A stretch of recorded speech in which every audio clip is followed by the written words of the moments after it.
What's going on, you guys? Welcome back to the Neighborhood Podcast. We're the host of the podcast. My name is Kyle Dabro, and in today's segment, we're going to go over the upcoming Game 7 matchup between the Philadelphia 76ers and the Boston Celtics. Just to give you guys a recap of where this series stands right now, we are currently at a 3-3 tie. Looking back at Game 6, the Celtics were able to win a gritty, gutsy performance over the 76ers by the score of 95-86.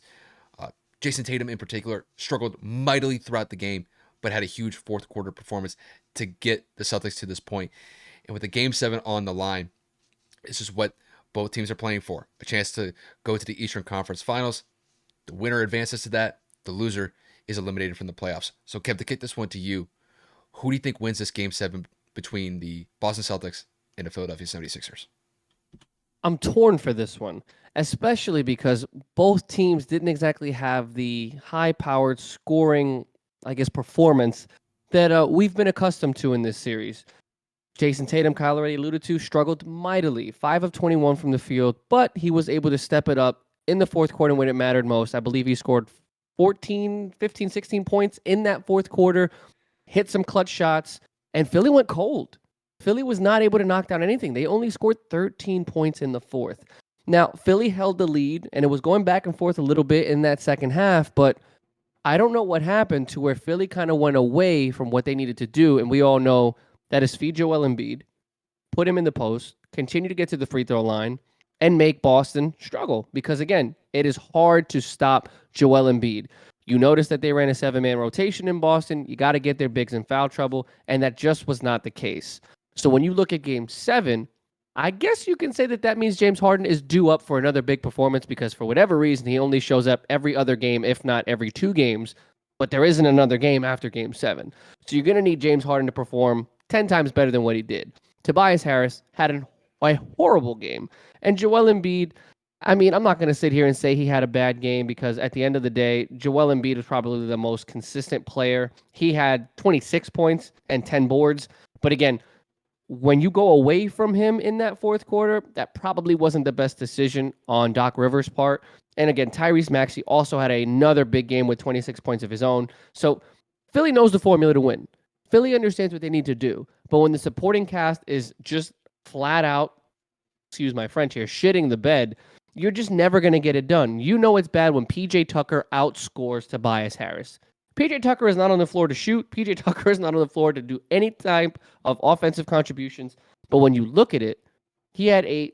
Tobias Harris had 2. Tobias Harris played 42 minutes of this game. That's not how you win playoff basketball. And I don't know what happened to James Harden. 4 of 16 from the field. He had 5 turnovers of his own. It probably was just not getting it going. He was not getting it going from the field whatsoever. But I'm going to actually go out. I'm going to pick Boston at home because I don't think Jayson Tatum is going to have another night like he did, and I think that Jaylen Brown is going to contribute 10 times more. Marcus Smart was huge starting in this game, going for 22, 7, and 7. It's the spark that they needed because Jayson was struggling mightily early on. I believe he only had maybe 2 points in the first half, which is just absolutely horrendous. But from an overall standpoint, Game 7, the Boston Celtics versus the 76ers, I'm going to take Boston on their home floor. I think that they have been the better team this entire series. And despite James Harden having some key games here and there, I don't necessarily know if I can rely on him after a struggling performance on the road. So I'm going to go out and I'm going to pick Boston Celtics in Game 7 to advance to the Eastern Conference Finals for the second straight year. Kev, I got to agree with you on this one. I'm going to go with the Celtics. I do think this is going to be a competitive Game 7, though. And honestly, that's all that I want at this point. As long as it's a good competitive Game 7, whoever wins this game is definitely going to deserve it in my mind. But when I look at this game in particular, I'm with you 100%. I'm going with the Celtics in this one. I think this just comes down to the fact that Boston is going to be ready to go. There's no other way to put it when it comes to this Game 7. You're at your home court. The fans are behind you. You got to live up to the expectations of the moment. And I will say that's going to require a full team effort here. Jayson Tatum's definitely going to have to be better than what he was in Game 6, where in the first half, he sucked in that Game 6. There's just no other way to put it. He just was missing shots. And granted, he did step up in the fourth quarter in that Game 6 where he scored 16 points, but going into a game seven, you cannot have that same type of performance where you basically miss all of your field goal attempts in the first half and you don't really start ramping it up until what I would consider the last 5 minutes of the fourth quarter. So Jayson's going to have to put up probably somewhere around 25, 30 points. I think there's a very good chance that he could get somewhere around 35 to maybe 38 points in this game, especially if he gets into a rhythm.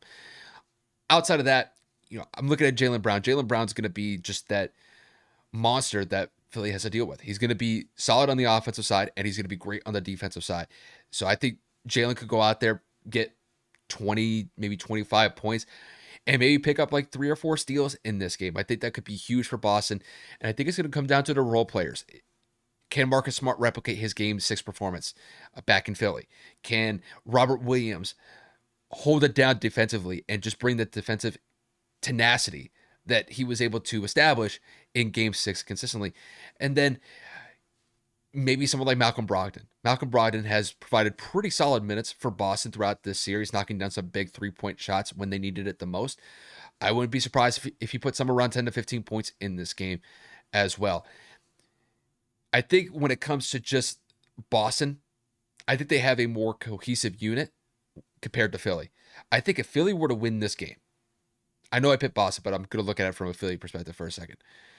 I think the only way that Philly wins this game is if Joel Embiid and James Harden pop off for a combined 80 points between the two of them.